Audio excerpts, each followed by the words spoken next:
Well then, without further ado, I would like to welcome you all to this workshop. We, Adam and I, we welcome you here with all your different genders that you have, with your sexual orientation. You're all welcome. We welcome you with all your first, second, and more languages that you might have. We welcome you regardless of whether you're neurotypical or in any way divergent. You're very welcome. We welcome all of your different heritages and ancestry and backgrounds. We welcome everyone who made it possible for you to be here today. We welcome all different levels of knowledge, formal and informal, that you may have on this topic or related. We invite you to bring it to this space. We welcome everything about you and your bodies and all of their abilities. We welcome people who made it possible for you to be here today, who might cover at work or take care of children. We welcome everyone to this space, to this online space, even with the little connection that it gives us. And we welcome everyone who's contributed also to the concepts that we will be building on. Heartily welcome from my side. My name is Laura. Adam and I will be leading you through this workshop today. We will say a few things about ourselves in a minute. Just to give you an idea of our plan, I will first show you the agenda. So I have a few sentences or a few insights to share with you about the project Skills for Crisis. Maybe you know more about it already, maybe it's your first encounter. Then we will have some time to see who is here, from where people are listening in. Then I have a few definitions or like reflections, working definitions that we've used within the project Skills for Crisis, in terms of what does it mean when we say crisis, what is a collapse, what is a disaster, what is vulnerability, and how does it relate to our topic today, which is fighting for transnational justice. Then we have two case studies for you. One is presented by Adama, Sounds of Togetherness. We will have a break afterwards, and then another shorter case study from myself.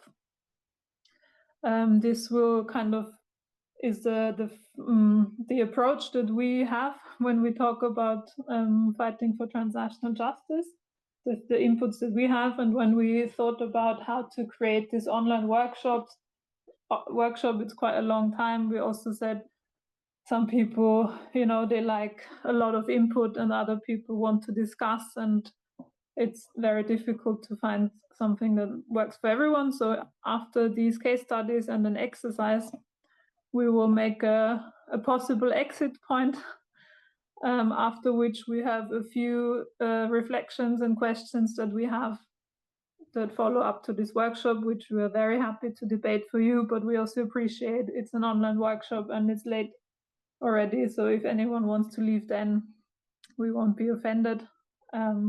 Also, anyone who's in Austria, Adama will be playing a concert tonight, so maybe that's another option as well. Okay. Now, I've already spoken quite a lot, so maybe before we move into what is the project all about, we can jump to the question of who is here. So Adam and I will say a few words. Anyone else, if you are up to saying hello to us, maybe showing your faces for a little while, that would be nice for us. If you don't want to, that's fine too. You can type in the chat, maybe just your name, where you're based, or where you're listening in from, and if you've already attended another workshop of the Skills for Crisis series. And I will turn off the recording for this. Now, I've mentioned it a few times, this Skills for Crisis project, just a few sentences about it. It is an Erasmus-funded project in the small-scale partnership scheme, and there are three project partners working on it. One is the Educate Collective from Germany, Humus Association from Austria, and Just Kultury from Poland. And we have on some things we work together, and some other parts of the project we kind of like distributed between the three of us. There's about 6 or 7 people involved in the core organizing. And the background or the reason for even applying for this project money was an acknowledgement that ecological tipping points are happening and that social collapse and multiple crises have been reached and are unfolding in front of our eyes. We actually tried to apply for this money or for this project the first time in 2022, and it took us a few rounds to get accepted. And I feel like in the meantime, the scene, so to speak, has changed quite a lot. And at least in the German-speaking area, where I have a bit of an overview, the topic has become much more present. Oh, hello, someone from the listening in for the Netherlands. Very nice. Safe drive. So we wanted to embrace this thought and face the questions and the feelings and the processes that arise with this of, oh my God, everything is going to shit. At the same time, challenging the mindset that us in Austria, Germany, at least, that's where I can speak from, have grown up with, of solving and saving and, getting into this action mode. And we want to, with our focus was to explore how can civil society organizations, which is the EU framing for social movements, how can our communities react in solidarity to these crises. And that means not only reacting passively to things that happen, but anticipate crises coming and learning from the past. Support healing in the present, because a lot, as most of you will know, is somehow related to a lot of global trauma from atrocities in the past, and also by this shaping the way we see the future, or we enter and co-design the future. It is very important for us to appreciate that a lot of the thoughts that we work with and the concepts are not new. This concept of crisis and the end of the world is very feels new to at least the climate justice movement in Central Europe, but is actually a reality for many communities all over the world. And we want to acknowledge and respect that work, and while appreciating that there are differences, obviously, from our settings. As I said, the 3 organizations are all based in Europe.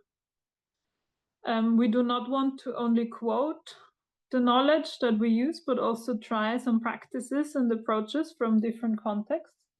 We will also do an exercise later today, which might feel a bit unusual for some of us. But we see this as part of the unlearning patterns of the structures that have gotten us into this mess. So a few people just joined while I was talking. Hello, welcome. If you want, you could leave us a quick message in the chat, who you are and where you're listening from, and if you've attended another workshop by the Skills for Crisis. I'm just giving a quick insight into the project.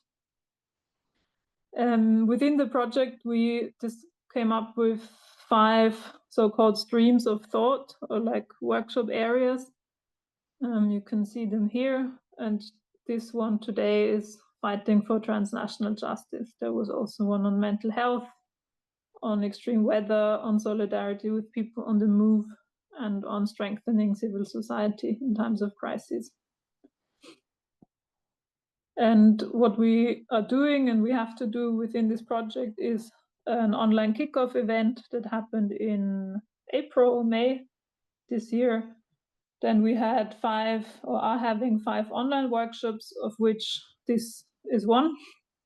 We also had 5 in-person events in German, English, and Polish in the respective countries.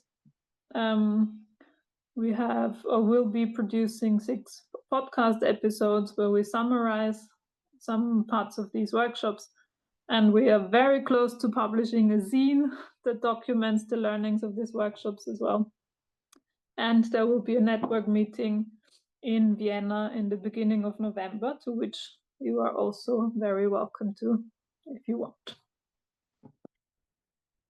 Okay, so this is the project. Are there any questions or remarks at this point? I guess we can take the time. And generally, if at any point there are questions or you want to say and interact more, then please feel free to write in the chat or raise your hand. It's always a bit tricky to anticipate how everyone feels in these online workshops.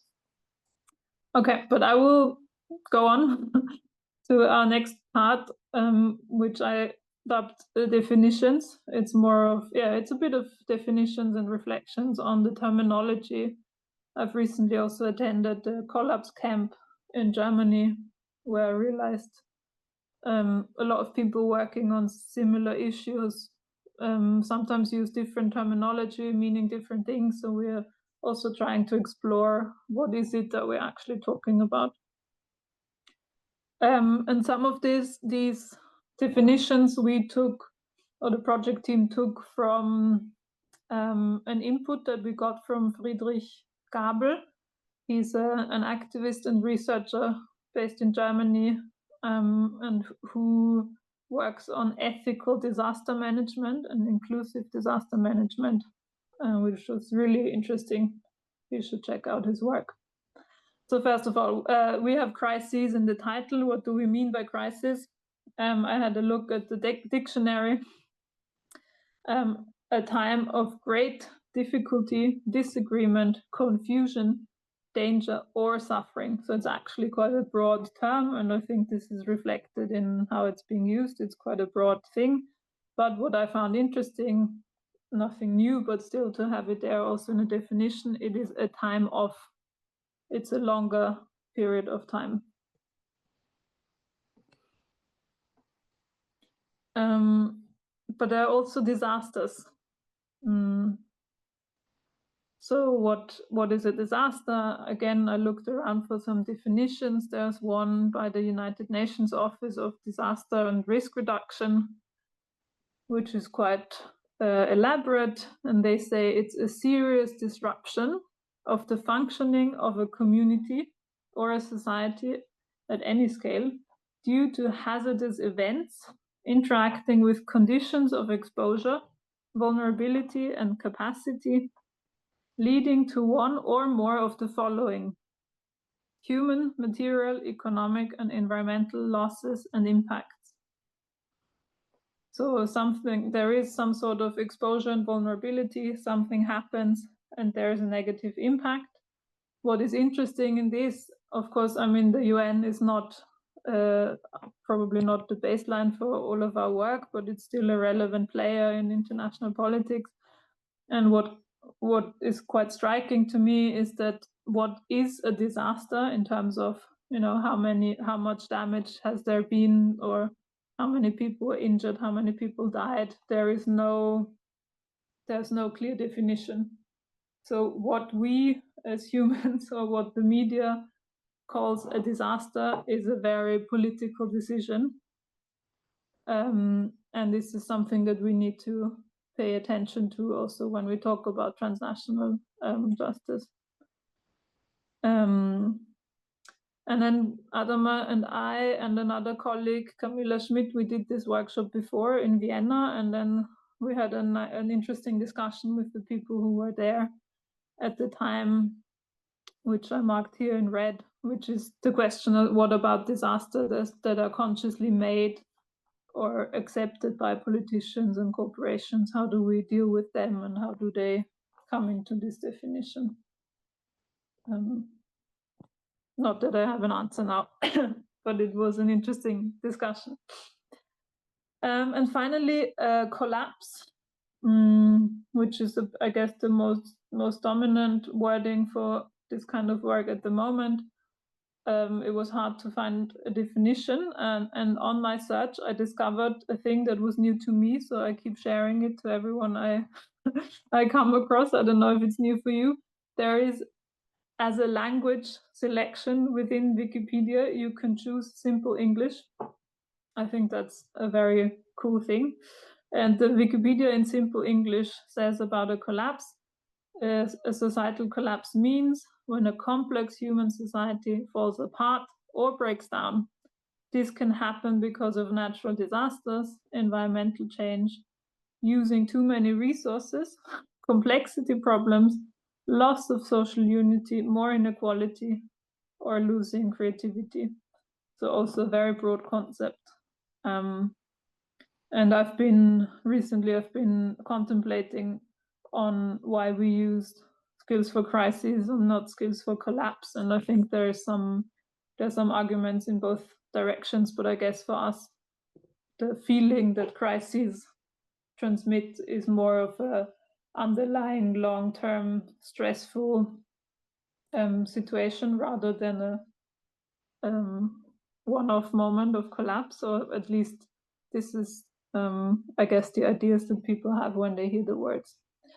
But anyways, we are that's the title of the project now, so we are sticking with it. Another very interesting definition that we got from Friedrich Gabel, and very relevant to the question of transnational justice, is the question of vulnerability to disasters or to crises. What does it actually mean?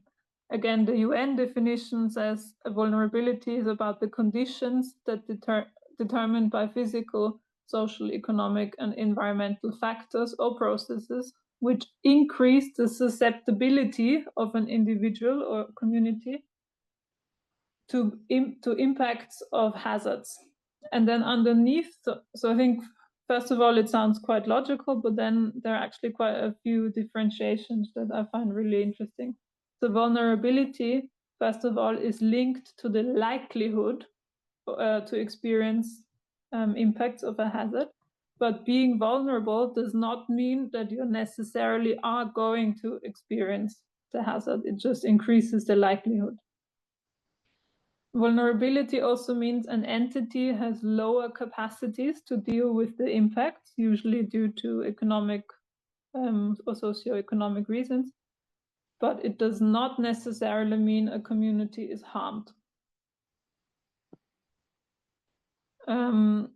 And the vulnerability is influenced by many factors, individual conditions like illnesses, disease, impairments, living situation, income, education, social capital, and of course, structural conditions. Is my community in a place where there are protection measures or not? Am I experiencing social inclusion and discrimination in normal times already? Then that means I'm more vulnerable in times of crisis.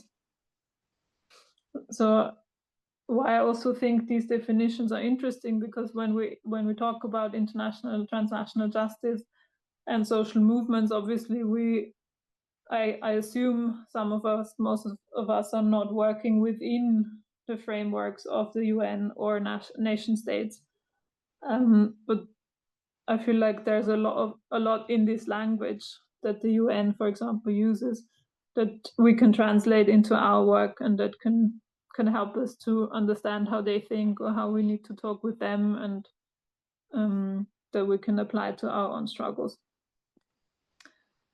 So we also talked in this workshop that we already had. Another very interesting discussion we had was what a vulnerability, like knowing that you are vulnerable to something, already does something to your mental health, for example. So being aware of one's vulnerability might already increase your vulnerability to other things. So it can be a kind of a devil's spiral, or something that exponentiates the vulnerability. Yes, so one kind of formula that I came up with is this one. What are we actually looking at? We are looking at times of crisis, prolonged times of crisis, multiple crises, which make us or the world or people more vulnerable to certain things, and then we are living in a times of crisis, in a times of more natural disasters, extreme weather events, which then can lead to a collapse. And what we want to do, is explore our own agency in these situations. Also considering that many governments, many institutions like schools or businesses, NGOs, are already writing their crisis plans and have a roadmap for situations. And in social movements or in civil society, we often don't, because we don't have the awareness, we don't have the resources. So part of the project was trying to explore what is it that we can actually do. Okay, that was a lot of definitions. I will turn off the recording again. I will now hand over to Adama for our first case study. And maybe before I do, one sentence as a bridge from now this very technocratic, these are the definitions we work with, to right into our topic or our approach. When we started working together on the workshop, it was Adama, me, and Camilla. Camilla grew up in Austria but has Cuban roots, and we spoke a lot about how can we even work together when we all come from such different backgrounds and have such different perceptions of what it means to be active, politically active, or what it means to live in a crisis. And when we have such different cultural but also sociological backgrounds and languages, and we actually spend a lot of time trying to understand each other and building an understanding. And this has become, I would say, but correct me if you see differently, Adama, the red thread sort of through this workshop, that how can we need to know each other and understand each other and have a true understanding also of the differences that we have before we can even consider working together and making strategic plans for a global campaign or revolution or whatever. So what we are doing in this next phase of the workshop is creating understanding for who we are. Hello, everybody here? Okay. Alles klar. So, welcome from Netherlands, from Spain, it doesn't matter where you are. You are welcome. We are in Vienna city. Today is very nice weather. It's cold. It's good to be inside. So we start. I'm sure many of you hear about Sahel, and you know Sahel, or maybe some of you been there. I'm originally from Sahel in Burkina Faso, in the northern part of Burkina Faso, next to Mali and Niger. And there is living since many generations nomadic families like Fulanis, Tuaregs, and many other kind of nomadic groups. But the majority is the Fulanis, and Tuaregs, and then many others. And the Sahel, of course, last few years, a lot of changes came through. Sadly, it's a lot of negative, and last years than positive. Was a lot of positive, like let's say 15, 20 years ago with this Mire Vert, this green wall who goes from Senegal till Cameroon. This was a project made from many people from different parts of the world. But with the time, the Sahel region changed a lot because of lifestyle,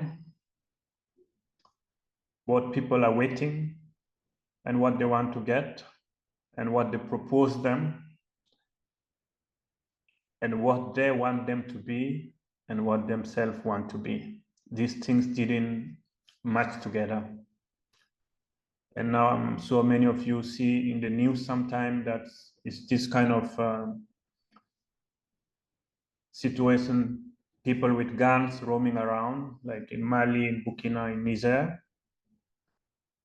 And lately, yes, like 3 years now, military regimes came, and many people call them putschists and call them all kind of what they want to call them.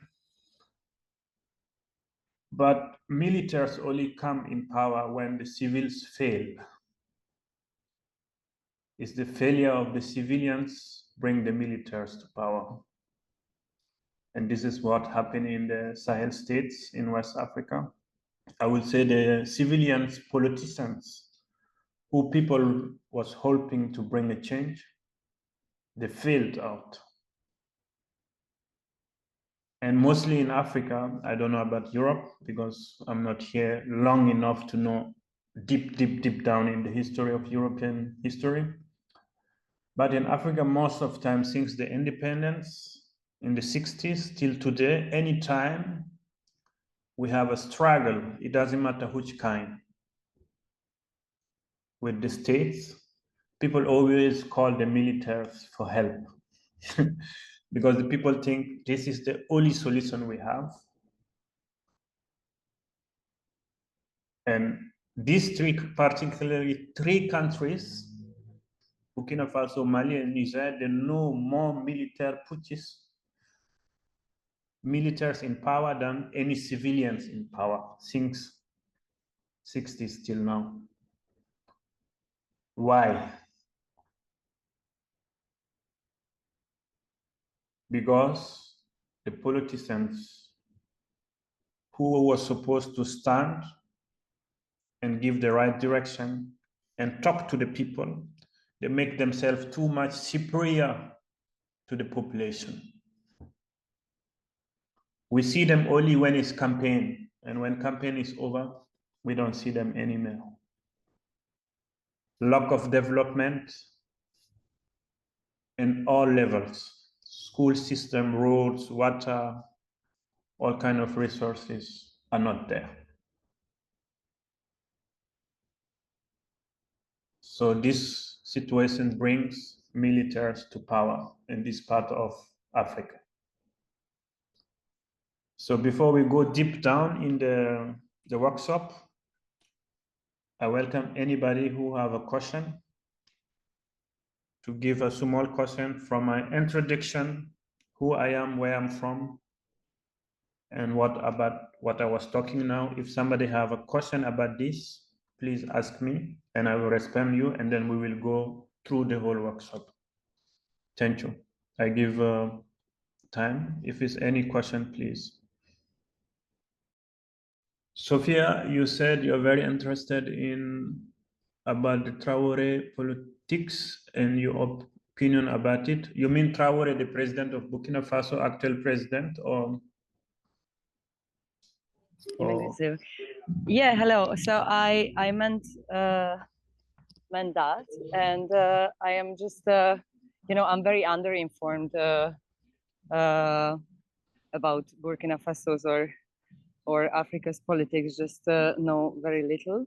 But what I see about Traoré's politics, that it brings like a really interesting mixture of like liberation and kind of dictatorial or authoritarian like governments. Mm-hmm. And what I see, like what my question is in general, that like, is it really the thing that like without authoritarian governments, like without liberation, authoritarian governance, mm-hmm. could the liberation happen without that? Or like how can this thing, as we see in the history, like liberation from like colonization often Mm-hmm. happens through different kinds of nationalism. Mm-hmm. And it is like, it looks like kind of like a natural part of the process of liberation. Mm-hmm. And I just want to see it with these modern eyes, like mm-hmm. that how this dynamic is present, and how you think it could be like overcame with time, that like then liberation can happen without dictatorial like governance. Thank you very much for your question. Sinan, please, we listen to you. Sophia, I will come to you. It's noted, and I will give the response. Hello. Yeah, so I was just a couple of months ago with some comrades from La Via Campesina, Burkina Faso. And they were talking about their revolution. So they were telling about what they are doing. So it's maybe a follow-up to what Sophia is saying.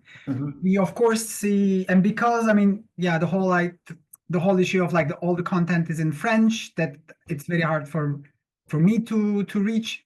So that was really nice to hear. But in general, what we hear is these sort of top-down news, as in the government did this and whatever. But there is a lot of grassroots. There's a lot of grassroots revolution also going on. This is what our friends from La Via Campesina had told us. And connected to this of like transnational sound of togetherness, like I'm here also. I'm really interested to hear like what's going on, but not only in like in one country, but also in the entire region. How is this like? What are some bottom-up initiatives that we are not paying enough attention to? Maybe. Thanks. Thank you very much. So, 2 questions. Anybody else before I will start? Okay, so let's go on. So the question of Sophia, first of all, of course, the young people, the young people, we're happy to have a young leader that is leading the country, because you know, Africa, most of the time, the hierarchy of older people over the young people is too much. The pressure is too much. And it's not often that we get a very young leader. This is the second time. First time was with Stuma Sankara, and now with Traoré. I think this is the 2 young leaders we have in the whole history who came on power while they're young, yeah? And what Traoré is trying to do now, in my view, yeah, this is in my view, and as living in Austria,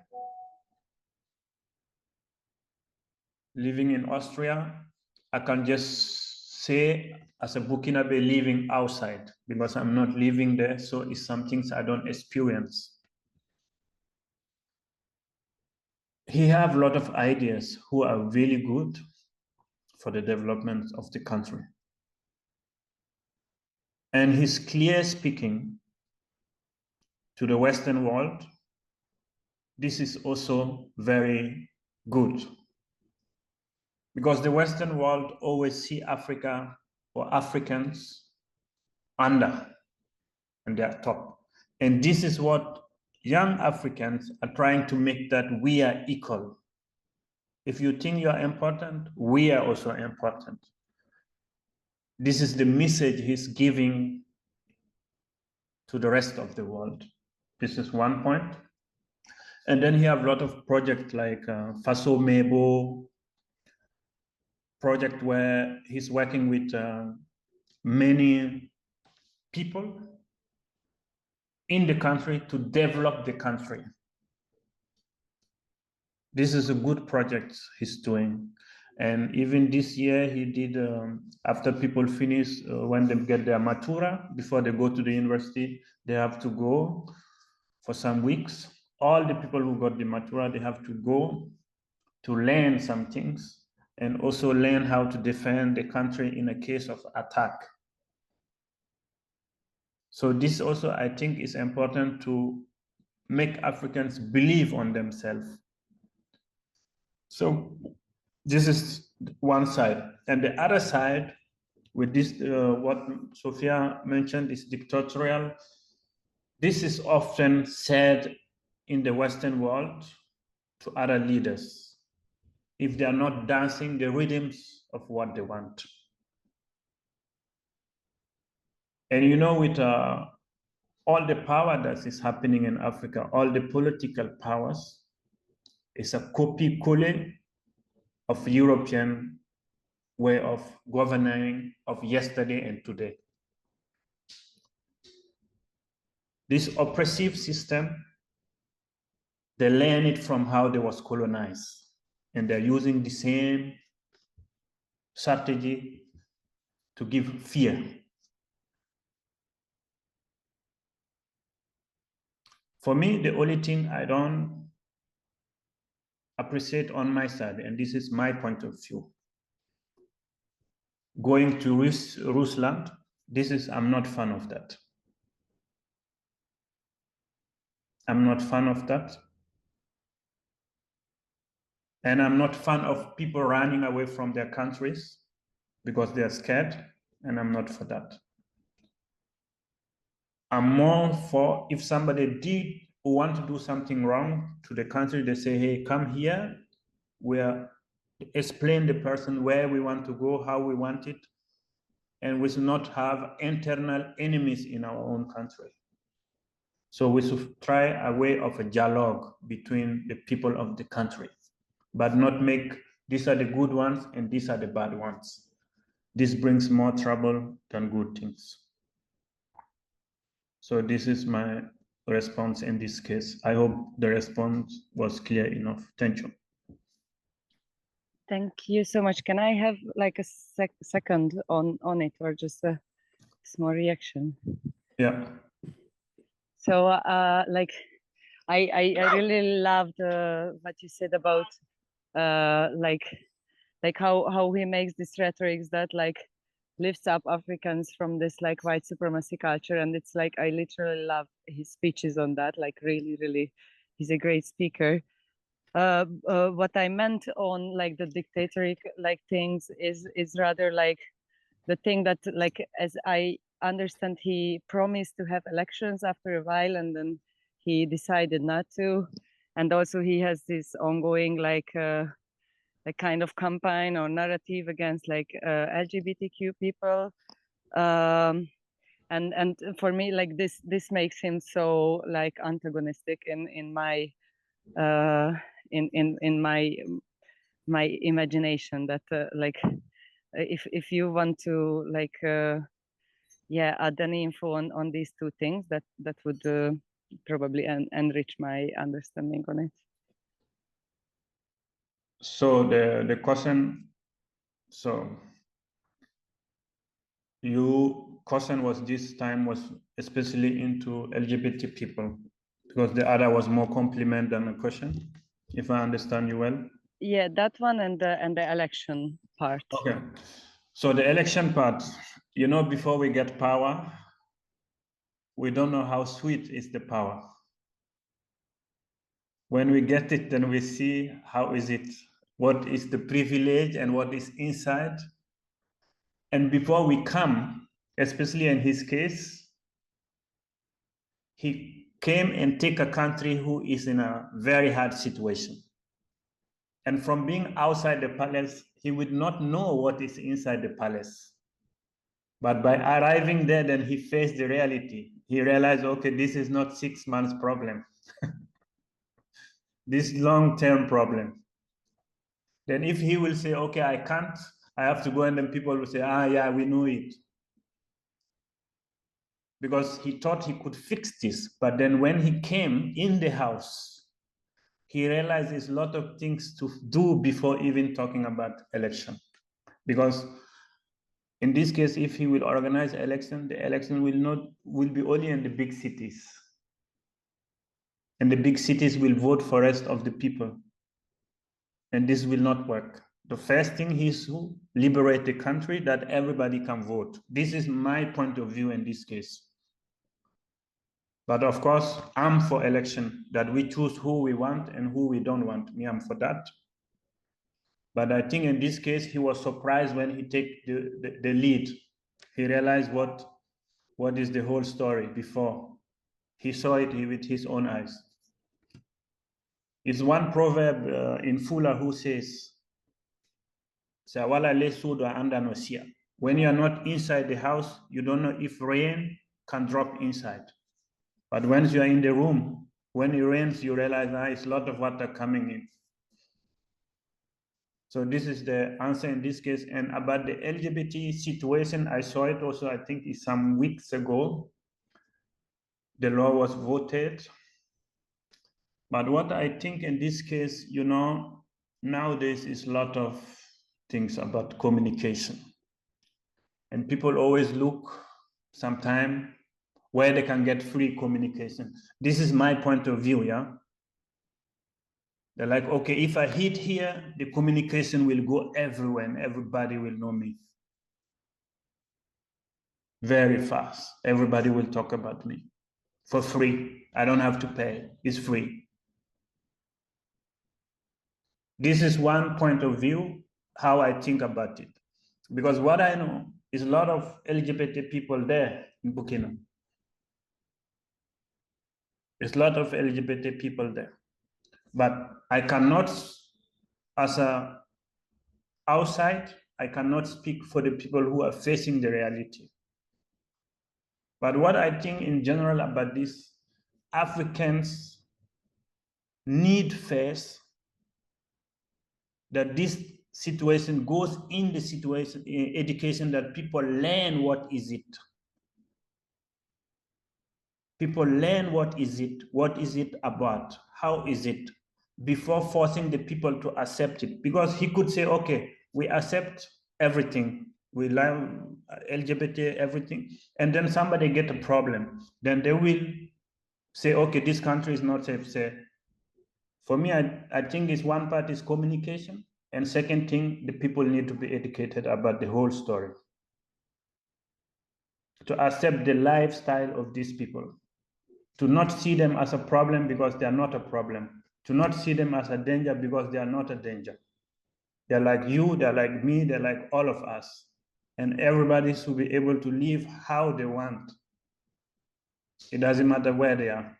But some places of this world need a lot of education about this topic before saying we accept it. Because saying we accept it without making the mass knows about it is putting other people also in danger, in my point of view. So the first, they need to make a mass education on the people, to not see it as a problem because it's not a problem, not to see it as a danger because it's not a danger. Till that point, I don't know. This is my point of view, and this is my own point of view. I hope I respond you, Sophia. Yeah, thank you very much. I appreciate a lot. And also I wanted to ask a favor from anyone who is sitting by a computer. Couldn't you write down this proverb which Adama mentioned? Because I would really love to note down, but I have to run and I don't have the time to write down things. Thank you very much. I'm very grateful. Bless you. Repeat it so I can write it down correctly. Adama, can you repeat the So proverb? the proverb is Soni Awala Le Sudu Aanda Yalla Nosia. If you are not inside the house, never talk about inside the house, because you don't know if it's raining, the rain is not falling inside the room. While you are inside, then you will realize if water comes down or not. This is it. And then was other question from one more question. He also asked approximately the same like Sophia. It's about Traoré governments. Can this person come here if it's possible? Who was it? Wait a minute, let's check.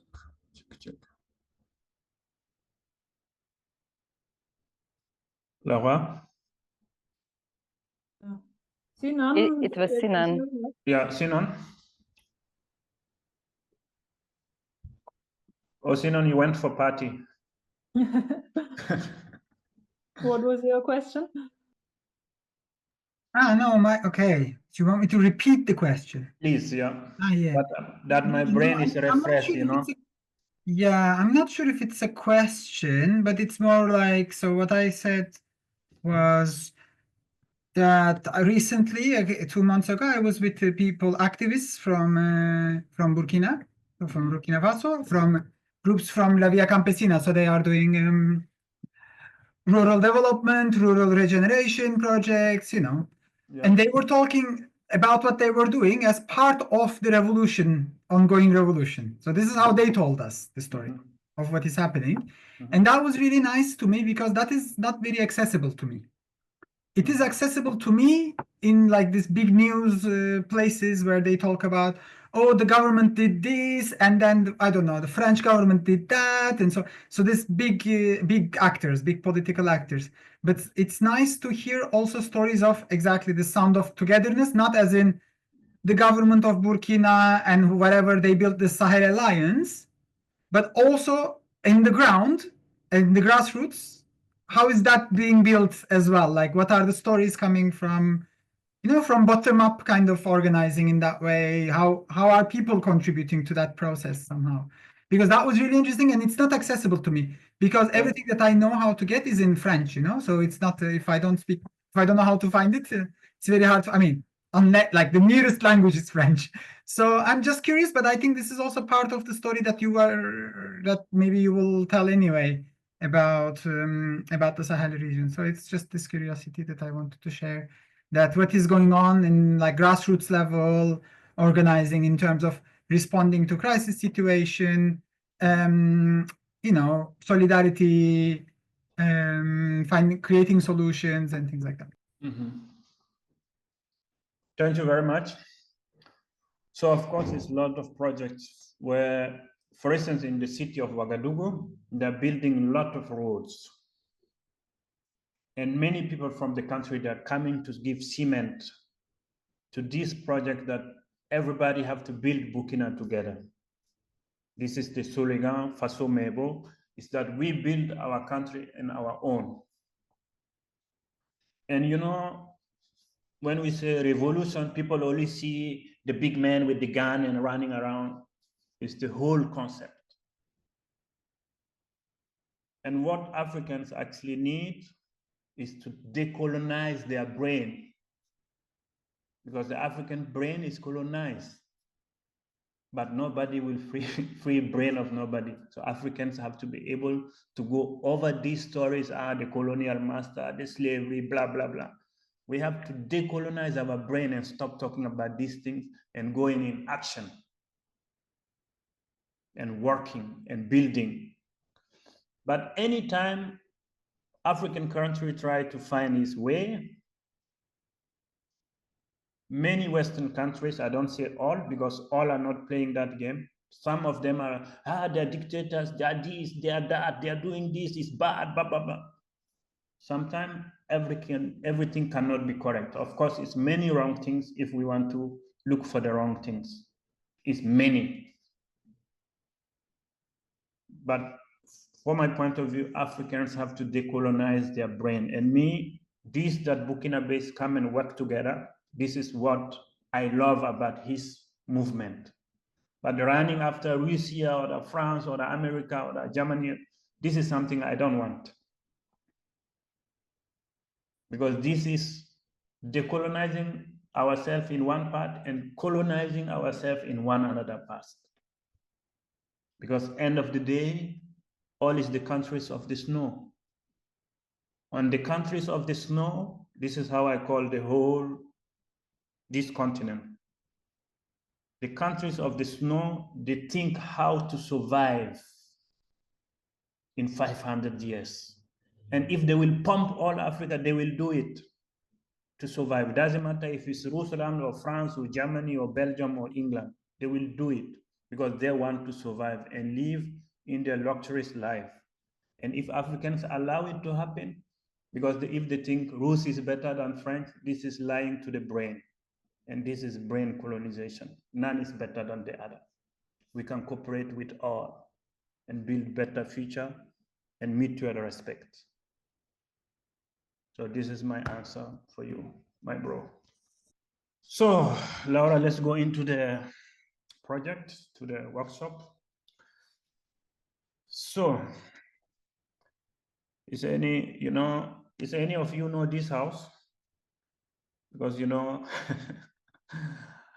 I'm happy for European people because I'm sure it's not all, but many have so nice lives that sometimes they want to suffer a little bit. They go with tents into forests and they want to experience a hard life, This is how I see it sometimes. Because to live like nomad life. So this is a real Fulani nomad house. This is where I grew up.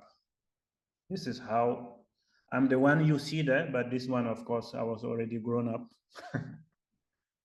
This is the typical nomadic house because this house, you can move it during the season. Raining season, you move it to up. Like where you see now is dry season. So we are down in down. So raining season, we go up and build them on the where it's more stones. So this is a typical nomadic Fulani house in the Sahel of West Africa. You can see this in Niger, in Burkina, in Mali, even in Senegal, and also in the northern part of Nigeria. So please, next one. So this is Legamanga. Legamanga is the tree and the mud bricks. So sometimes, for me, when like today you hear European countries politics like Africa have to learn how to live with carbon free and not to pollute the world. We never polluted anything. And if some people who stand for the clima, this is really the African countries who stand for the clima. Because when you take 1 million houses, maybe you will find only 200 to 300 who is concrete. And all the rest is from the mud bricks. And the mud bricks is ecology. It's only mud and water and poop from the cows. And this is how we build our houses since generations. The houses who are fixed. These are not nomadic houses, but this is accidental houses. So this is a town where it's fixed and people, they always move, go, and come back there. So the mud houses have a big, long history. So the climate change, if somebody is responsible, maybe Africans are 0.000% responsible for the climate change. So next one, please. So you see here, this I was more younger. So any of you know Mali? Anybody know Mali here?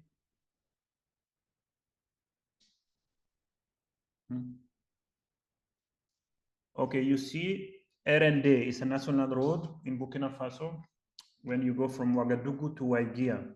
And Waigia is the border town to Mali. And here you can see 137 kilometers to Mali. This is the places where I was going with a motorbike. And nowadays you can go till Waigia, yeah? Past Waigia a little bit, but the rest of the road is unpracticable. This road today, you see a lot of militaries driving checkpoints because they want to protect their country from all kind of danger. The time where this photo was made, you can drive any time in the day, any time in the night on this road. You're free. But nowadays, it's really difficult and it's sad for me to see how things change in the last few years. So please, next one. So here you can see Tougan.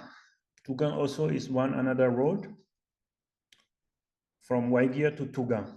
It's 90 kilometers where you could drive safely without thinking. Nowadays, you can drive, but you have to be massive, strong in your mind and also strong, very strong before you take this road.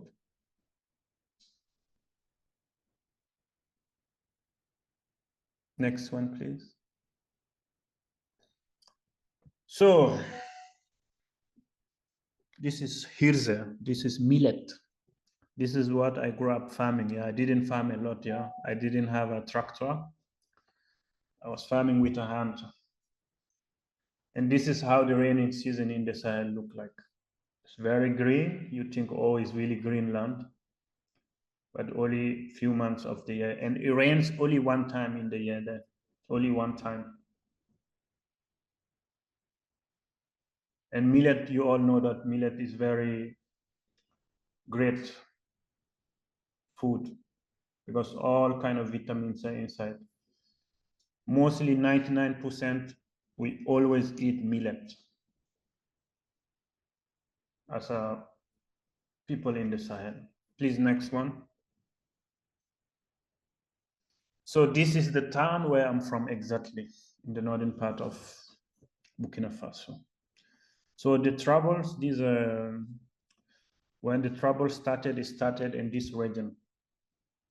And this town is the resistance town in Burkina Faso, where the whole thing started.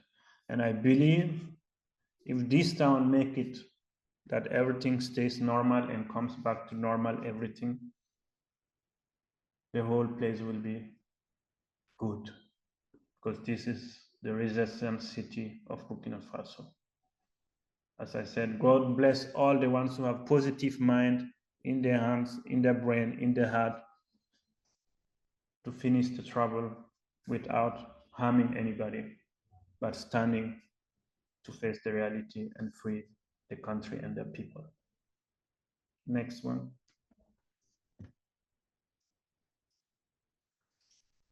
So this is life before. This is two houses, the mud houses, and the one in the middle where you see the goats is where we keep our millet the whole year dry time. This is grenier. So this is where we keep our food. And the mud houses, you see it. When it's cold, it's warm inside. When it's warm outside, it's cold inside. It's like automatically air conditioned for free of charge and no pollution. Next, please. So VIP highway. I'm sure some Europeans will laugh here. But this is really smooth highway, you know. This is the kind of roads we have. And if you can think, and this region is a big gold mine company who is taking billions of euros. And the road looks like this. For me, I don't blame the gold mine company because they get allowance to do what they're doing. The people who govern the country at that time, they let it happen like this. And this is kind of situation who called militaries to make putsch. Because this is the region where I'm from, that those days we had one of the biggest gold mine in Burkina Faso, in the northern part of Burkina. And this is kind of road we get for the people. While the politicians are pumping up, having what they want. Of course, when militaries make putsch, the civilians will go with them. Here is our highway. But of course, not the highways, all the roads in countries like that. Yeah, we have a lot of black road, but this is one example. And when I was leaving, going to visit my family, I have to take this road. And this is a reality. It's not a story. Next one, please. Free space. You know, I say free space because sometimes some people have free space problem. Even to put one glass somewhere, oh, it's disturbing, everything is a lot, because the space is struggle to have. Here, you can build your house where you want. You can sleep where you want, go where you want. The space is really free. Nobody disturbed anyone that time in the Sahel. You can see far away, like standing in front of the sea and looking till end of your view. The Sahel was like that. Next one, please. So, so here is not only Austrians on the today here online, but I'm sure you all know Yanka. Yanka is a very special clothes in Austria, and all regions have their own. And this is one of my friends. You know, when you are living in Europe, people always say, bring me that, bring me that. He asked me to bring him a suit, like normal suit, you know, like a real Western suit. And me, I was like, okay, I will bring you something more expensive and more special than just a black suit for going to cemeteries. And I brought him this. First, he was laughing. He made fun of me. He said he can't wear this because this is not a suit. This is anyhow. And I tell him, please go on and Google the price of this. And when he Googled and he saw how expensive is this Yanka, then he took me very serious. And he was wearing it every day till now. When he have a special appointment, he wear this. And everybody is really surprised and they're always asking where he get it from. Because in Africa, when you wear these suits, like the normal Western suit, people always give you respect and you look high educated. And when I came to Europe, I realized Europeans mostly wear it to go to the cemeteries. Or when it's a weddings, yeah, not only cemetery, but they wear it only few times, not everyday life.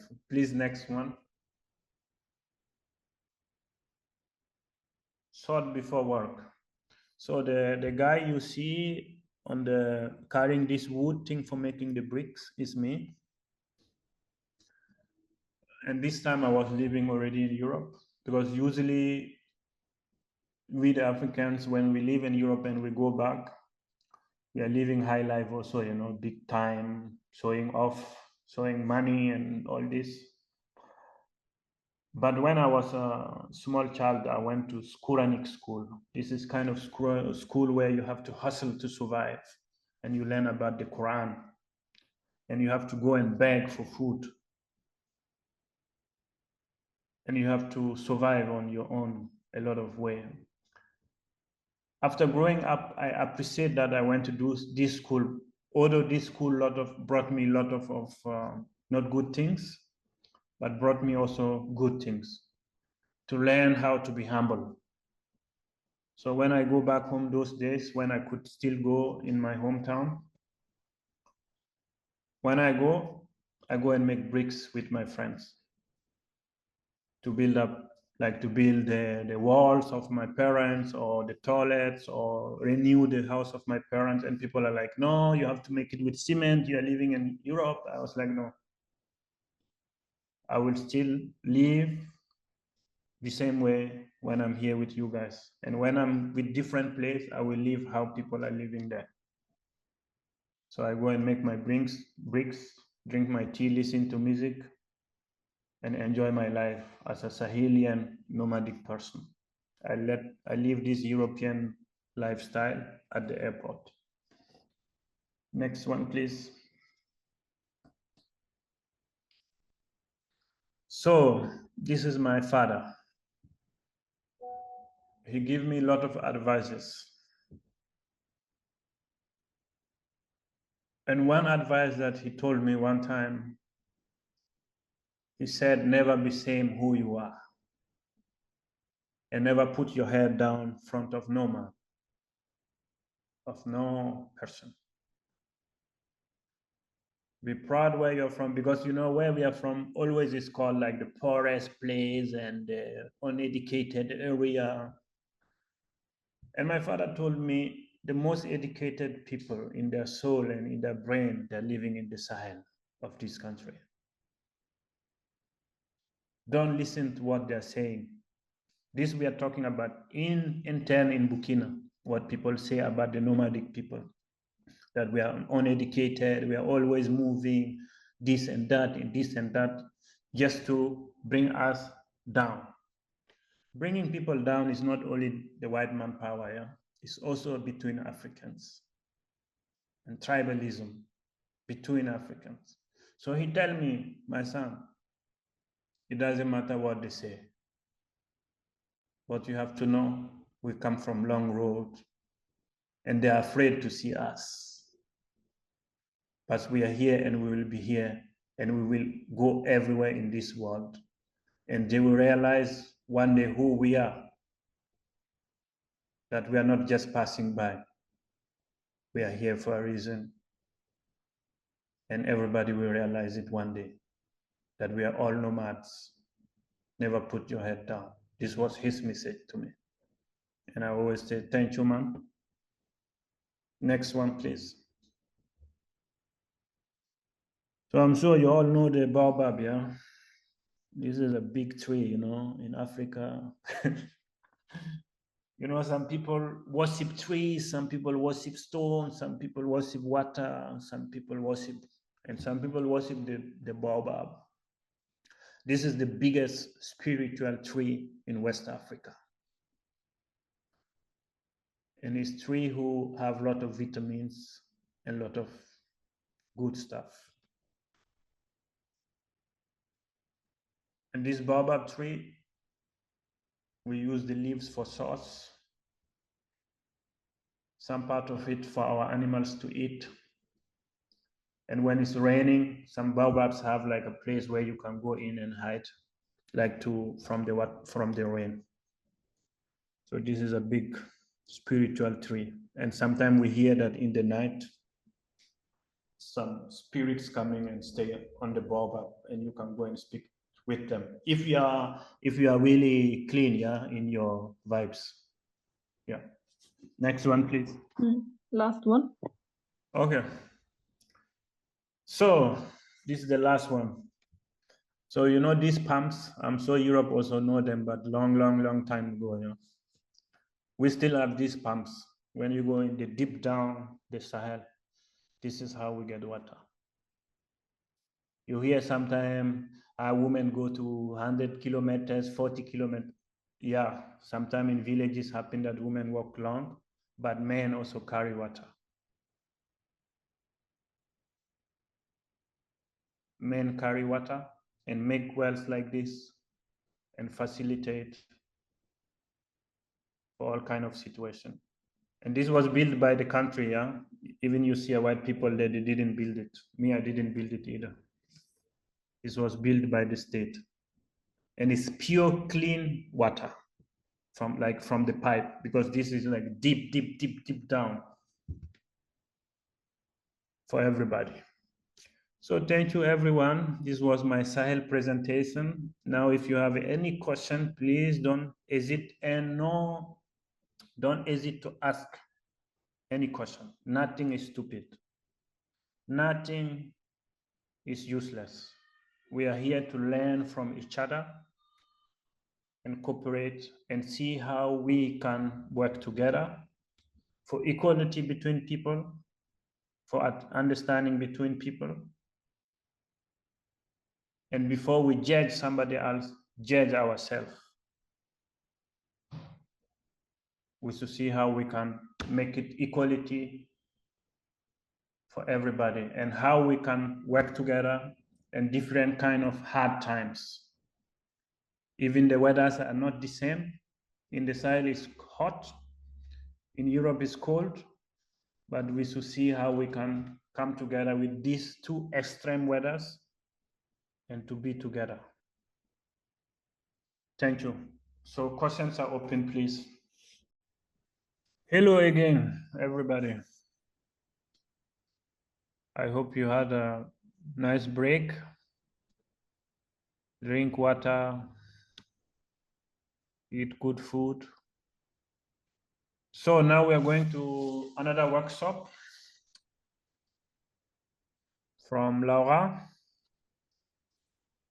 Yes. As you see, the title of the workshop, Trying to Live Differently in Austria. trying to live differently when you don't look different in Austria is more hard than looking different and living in Austria.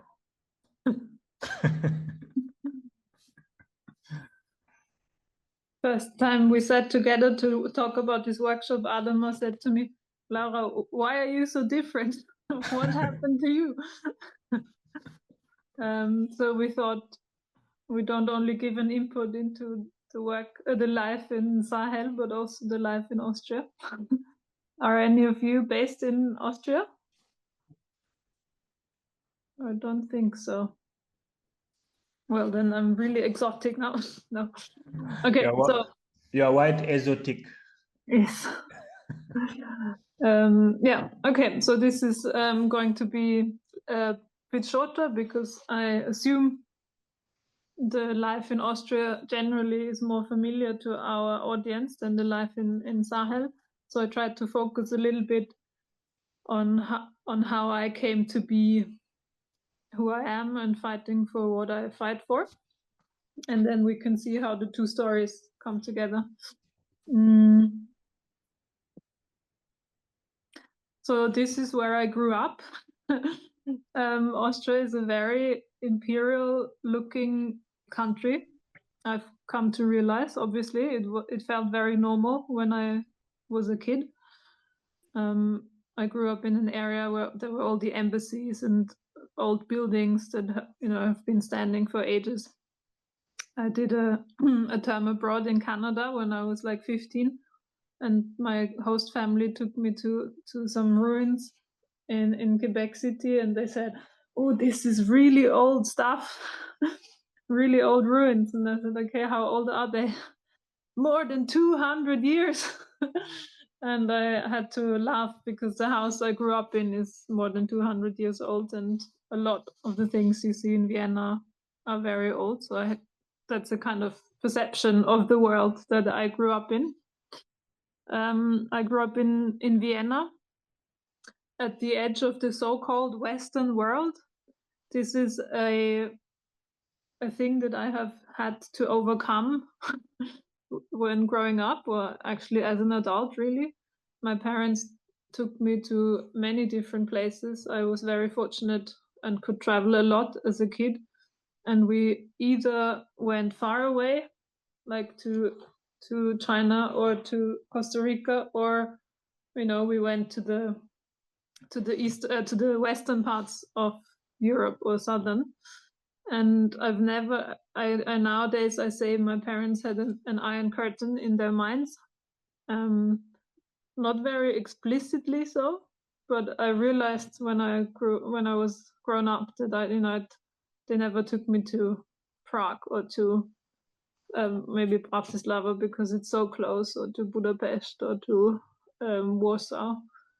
And so I haven't found out what exactly it is in their minds, but I then also learned that people say Eastern Europe always starts with one country further east. I don't know if you've heard this in the places that you live, but Austrians say, obviously, Eastern Europe starts east of Austria. And then people in Hungary I've heard say, well, we are still Western Europe, and the same in Poland, and it's always, and then in Ukraine, and so on.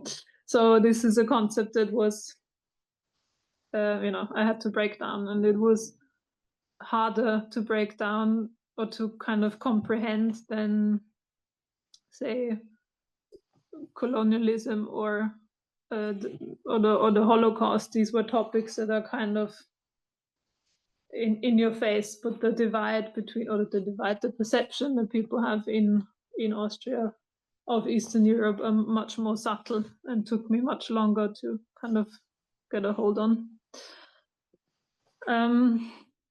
As I said, I was very fortunate that my parents could afford to travel a lot. They're not from rich families. They both grew up relatively poor, my mom especially, but they worked their way up and are this very typical post-World War II boomer family. So we traveled a lot, and I've definitely done my fair share of flying as well, which my environmentalist heart is now aching. but it made me a very open-minded person, I think, from a young age, and I got sensitized to injustices quite early on.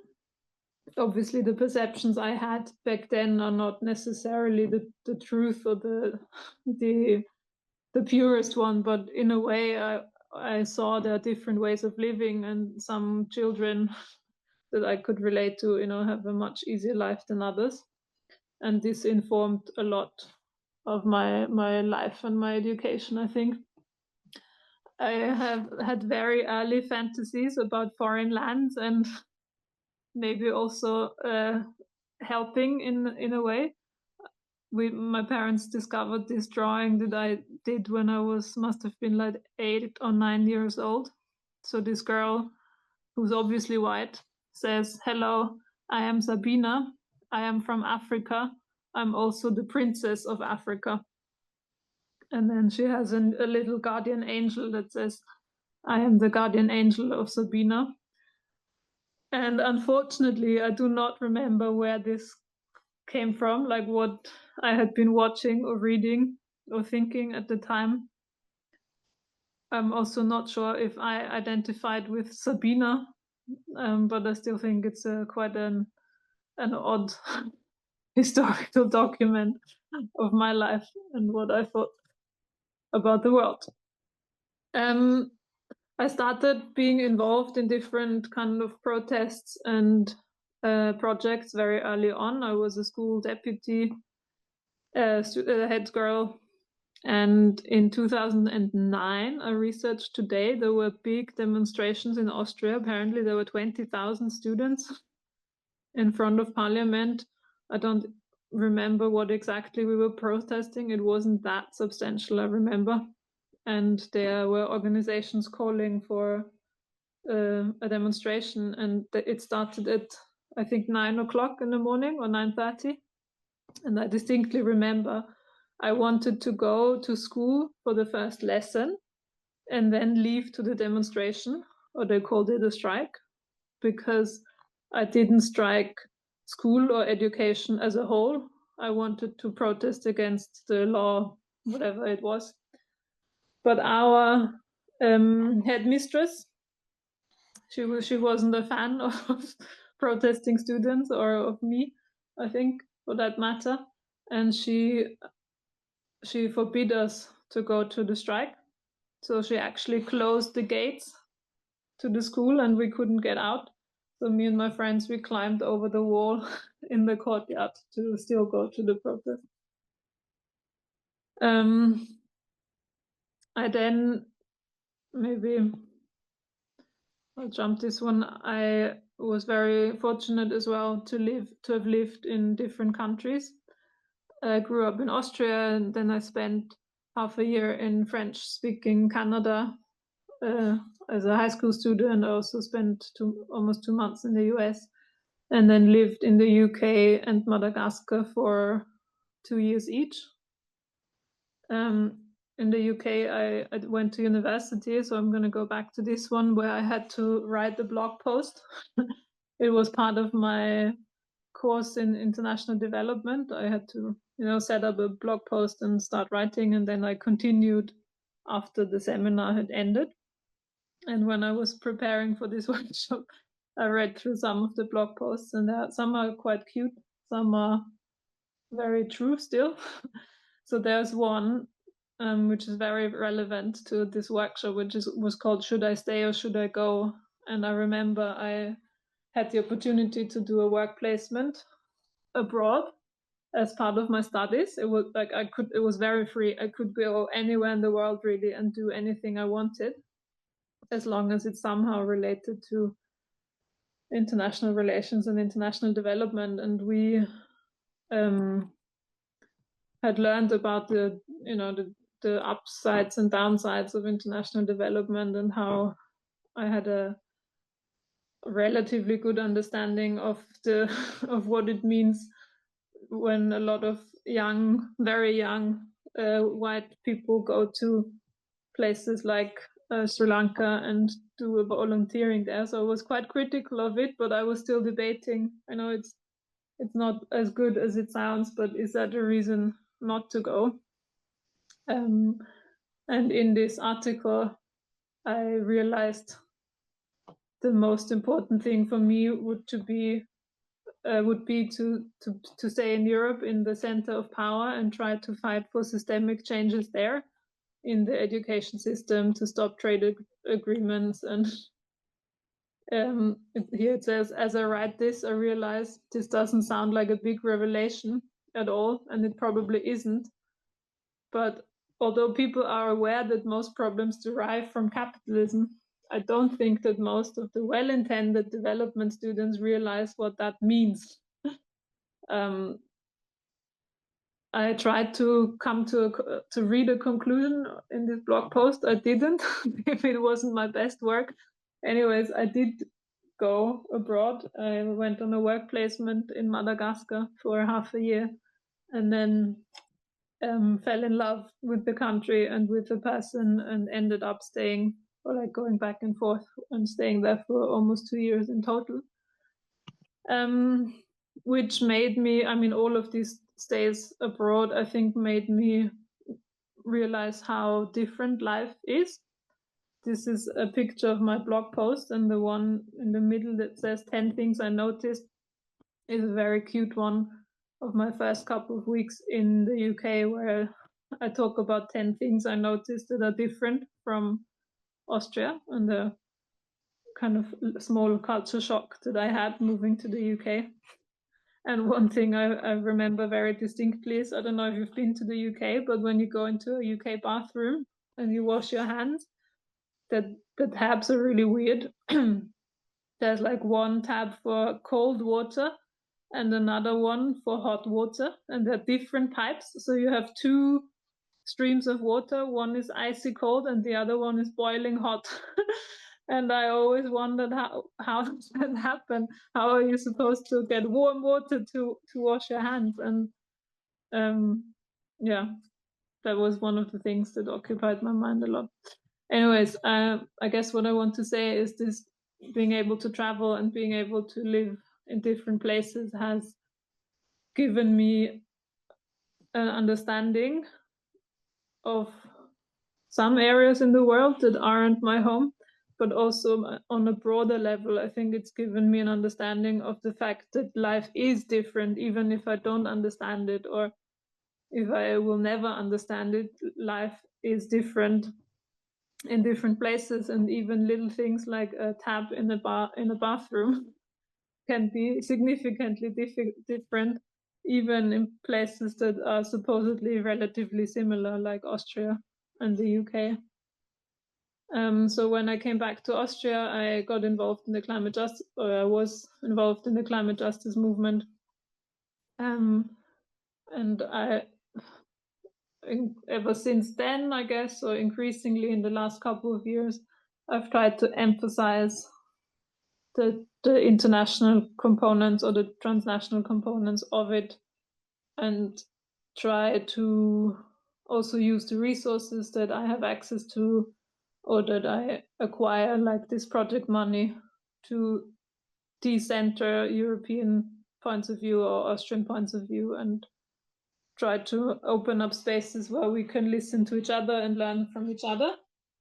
For example, in this picture, this was a seminar that I organized for people who are or wanted to be climate justice activists. And I invited a friend that I had met during my travels from Uganda. You can see him in the picture. And we also had an online input from a different group in East Africa. And on that weekend, it really struck me that even though we all spoke English, it wasn't none of our first language, but we all spoke English quite well. There were so many like more subtle and also bigger things that are different in the terms in the way that we speak, in the way that we understand things, in the way that we see activism, in the way that we display our activism, our radical points of views, that I was really stunned, and it kind of threw me for a while to this feeling of how the hell are we supposed to understand each other really, and work together on an eye level. When I remember this online workshop, that online input that we had on this weekend, it was, I think, 2 or 3 early 20s East African activists, and they were doing mainly educational work. I had to think about the Yanka Adama, because they were in smart clothes. The guys were wearing suits, and the young women were also like smartly dressed. And they gave this presentation, and they had their slides, and it was very professional, and they had all the numbers and the quotes. And then there was us. You can see the picture, the activists based in Austria, in their comfy clothes. They were lounging in the chairs, debating about all the very important things, and feeling very clever, I guess. I did, at least. And it was such a clash of culture, and of how we think activism looks like, and then also the way Gerald, this guy here in the picture, was speaking, how climate activism in Uganda is tree planting a lot of the time. And in my mind, I heard the radical voices that I know from Austria and Germany. This tree planting, it doesn't do anything. We have to fight the real fights, because we don't know the situation, and the situation is very different in those 2 countries. Anyways, these experiences keep me wondering still, how can we fight for a better world without actually reproducing some of the shit that we want to fight against? This decolonizing the mind. I think the person who wrote about Sri Lanka earlier, also, that made me think, we have to decolonize our minds everywhere around the world. And kind of in Europe, for me, I feel like a big challenge for the next few years will be to come to terms with the fact that not everything is great the way we do it. And obviously people say this about colonialism and stuff, but even in a smaller on a smaller scale, what goes on in our minds is so much dominated by the colonialist system and the imperialism and the patriarchy that we grew up with. How can we even free ourselves from that on both sides? And then how can we work together on an eye level in a world that is so fucking unjust? It's such a big task, and I don't have many answers yet, except that workshops like this, or corporations like this that Adam and I did, just helps understand each other and get different perspectives. And within this project of Skills for Crises, as I mentioned in the very beginning, we also explored quite a lot of concepts from people outside of Europe. There's, for example, the Gesturing Towards Decolonial Futures Collective, a group that I admire very much. It's a collective of indigenous people from different countries, on different regions of the world, mostly the Americas, but also I think from elsewhere. And they have a similar analysis, I guess, to our project team, in the sense that there will be future crises, but their focus is different in the way that they say, well, you cannot build a new system while you're still rooted in the way of thinking of the old one. And we really have to unlearn and free our minds from the patterns that are destroying the world right now. And this is a work that everyone has to be doing. And there's a lot to learn from indigenous communities of how we think of the world and ourselves in the natural world, and so on. So this is my question. and we will do an exercise from this collective in a second. I just wanted to see if there were any questions to what I just said, but also if something came up about Adama's input earlier. I would next invite you into an exercise and a journey. You have to get a little bit more active than you have been for the last 2 hours already. Whew. Congrats for still being here. You don't have to talk to us or to each other if you don't want to. It's a individual exercise, and then in the end, if you want to share some insights, you can. But I would invite you to do it with us. The method, as I said, comes from the Gesturing Towards Decolonial Futures Collective, or more concretely, the book Hospicing Modernity. That was written by Vanessa Marcando de Oliveira. And the book and the work of the collective is very explicitly written from an indigenous point of view for people who are not indigenous. This is very important because sometimes when we do these exercises, there are some worries about appropriating or using the concepts without asking. So this is the book it has very much this as a purpose. It's based on non-Western forms of psychoanalysis, and it addresses the fact that in the capitalist, they call it modernity, these modern times that we live in, we are very much taught to be rational, always have everything under control, our emotions, our bodies, and to have an objective lens through which we see the world. And if we're too emotional, we have to organize our emotions and then become more objective again. And what this does, it hurts our capacity to deal with uncertainty and ambiguity and the unknown. So the bus in us is an exercise to help us break with this need for coherence, for clarity in ourselves. It helps us to practice to hold complexity and ambiguity. And we need to practice this within ourselves so we can then hold it in connection with the world. For example, maybe there was something in Adama's talk that you found really interesting, and there was something in what I said that really spoke to you, and in a way they contradict each other. And maybe our minds are used to rationalizing this and saying, well, there was this argument, and if I see it like that, no. But you could also say both things are true at the same time, and I have the emotional and mental capacity to hold this complexity.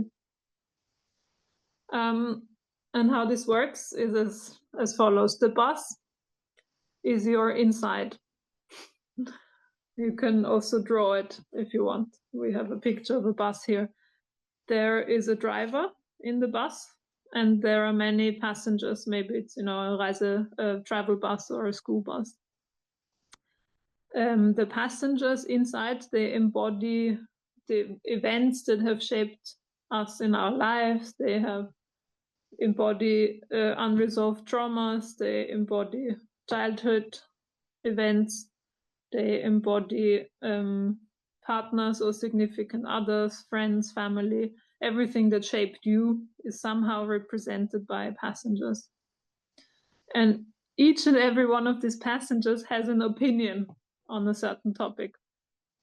For now, let's take the topic Adama's and my life stories. Let's call it like that. So in your own bus, in your mind, there might be different opinions about this. And some of these are like the passengers who sit in the first row. They're very, if you think of I always think of a school bus. I notice in the back there's the loud and rowdy crowd, the bad boys and girls, the cool kids in school, and in the middle maybe are more the quiet ones that are interested in looking out the window, and you never know which of these passengers is in the driver's seat at the moment. So for the exercise, you look at the bus or you draw it, and then you try to tune in who of these passengers is driving at the moment and who of the passengers are just sitting in the back. And you can try and differentiate maybe 2, 3, or 4 different opinions. You can picture yourself sitting next to them, just checking in, saying hi. How did you feel about what Adama said? How did you feel about what Laura said? What are feelings that come up? What are associations? Then you go sit to the next person. Maybe they say something completely different.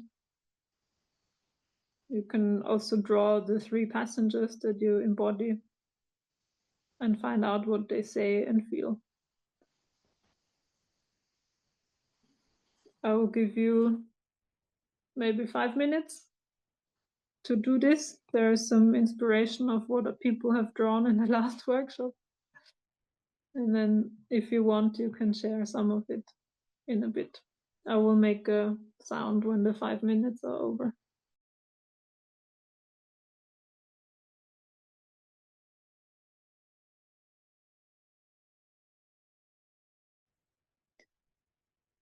While you finish writing maybe, or your last thought, I just realized because I use these, I don't know, they're called symbols in German. I don't actually know the English name.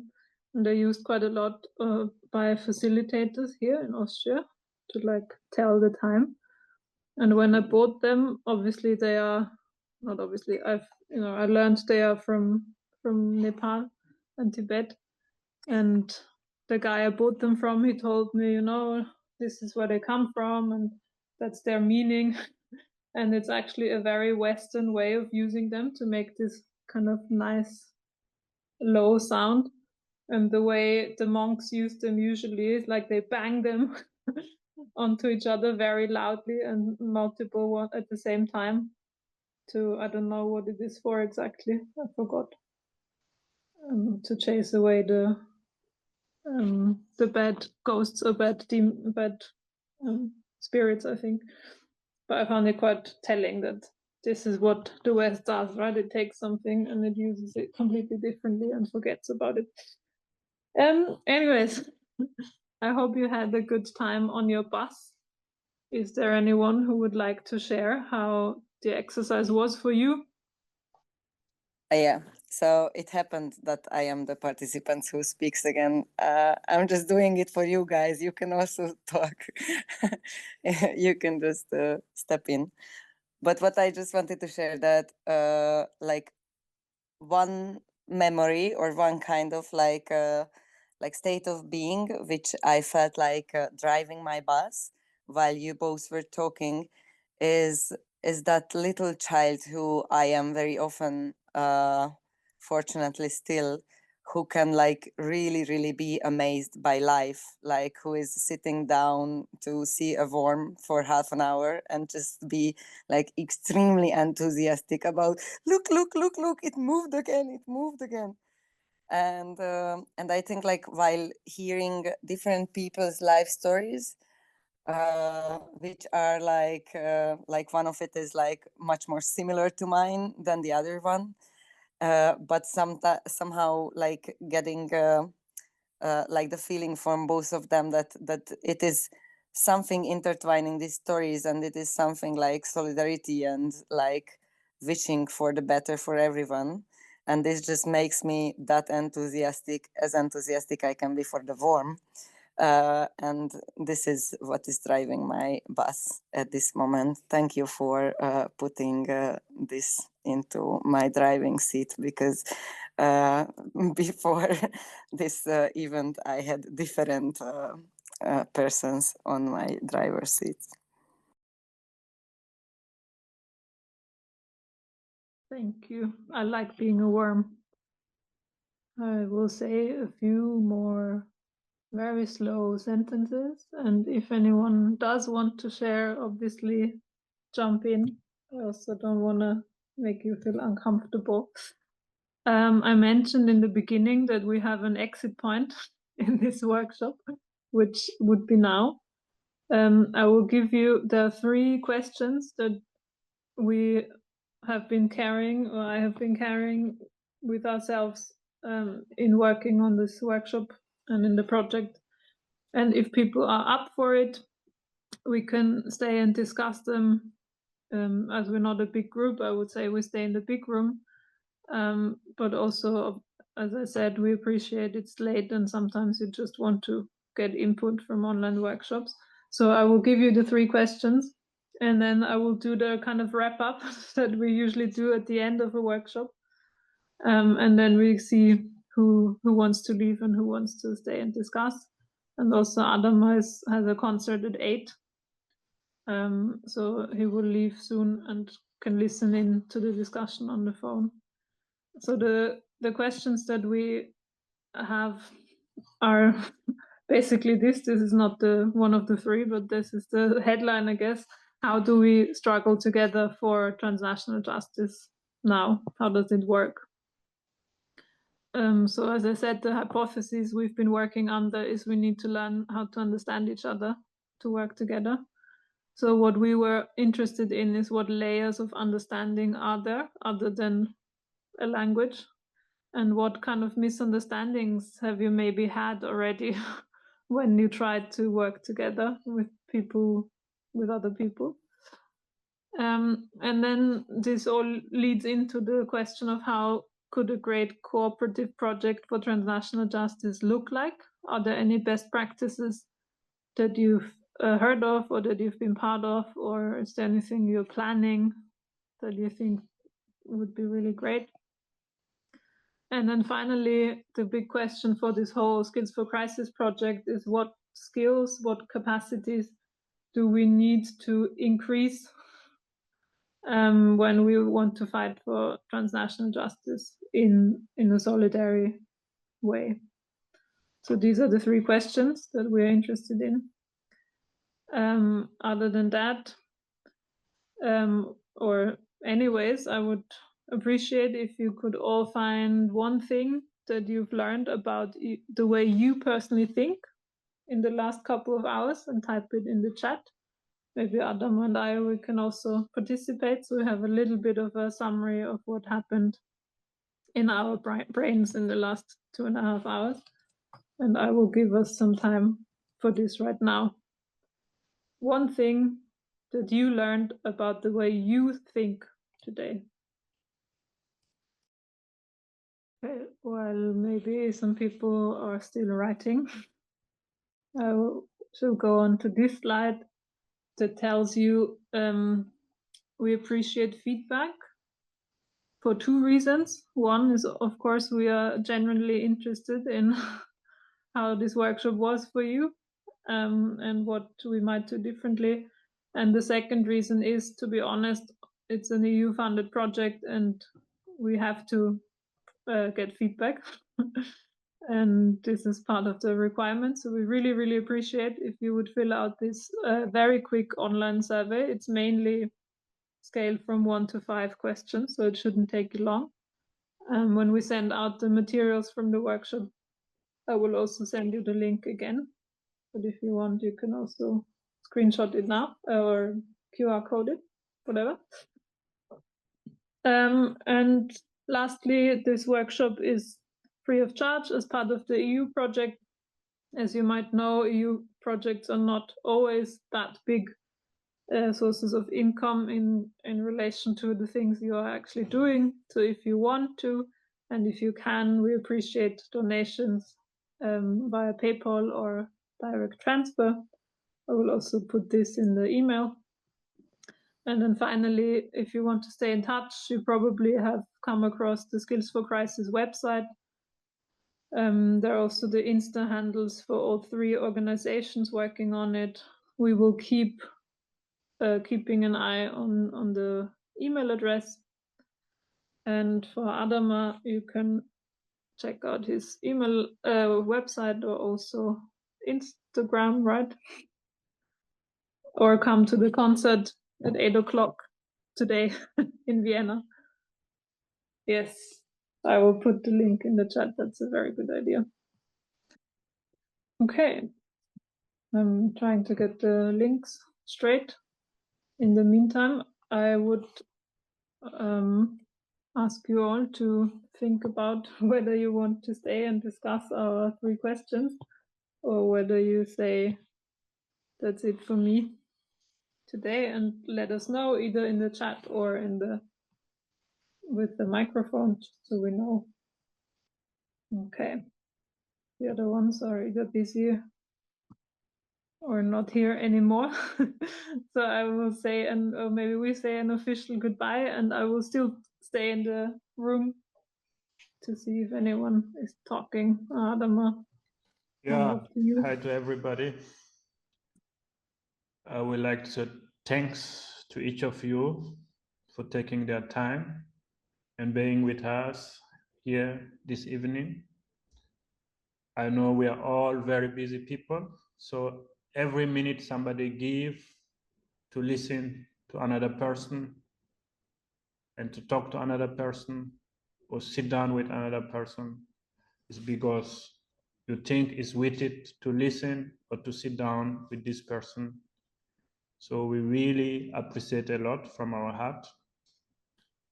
I'm speaking beyond me and Laura, that you guys take your time and stayed this long with us, because sitting in front of computer, just listening to some people for hours is not simple. So we really appreciate, and we like to say thanks to all of you. And please, we are always here. If anything coming to the direction of what we spoke about today, and something else where you think we could have input together, you are welcome to tell us. And if you have something, if you organize a workshop or any kind of social movement where you think we can come and join you and be part, physically or online, don't hesitate to contact us. We talked about today one specific direction, but as we all know, it's millions of directions. And if one of you also have their own workshop, you're welcome to send us the link. And if you're making a physical workshop, you're welcome to invite us to join you as a public, as participants, all kind. So a lot of thanks to all of you. And if you God want great bless. music from the Sahel region, contact Adam. Yeah, I will ask for road, but I will stay online on my phone because I have to head into my concert. But I'm with you guys and we are connected, and blessings. All right. Farewell. How do you say goodbye in Burkina Faso? In Fula, we say Wakati Godo. Wakati godo. Yeah. Okay. Another time.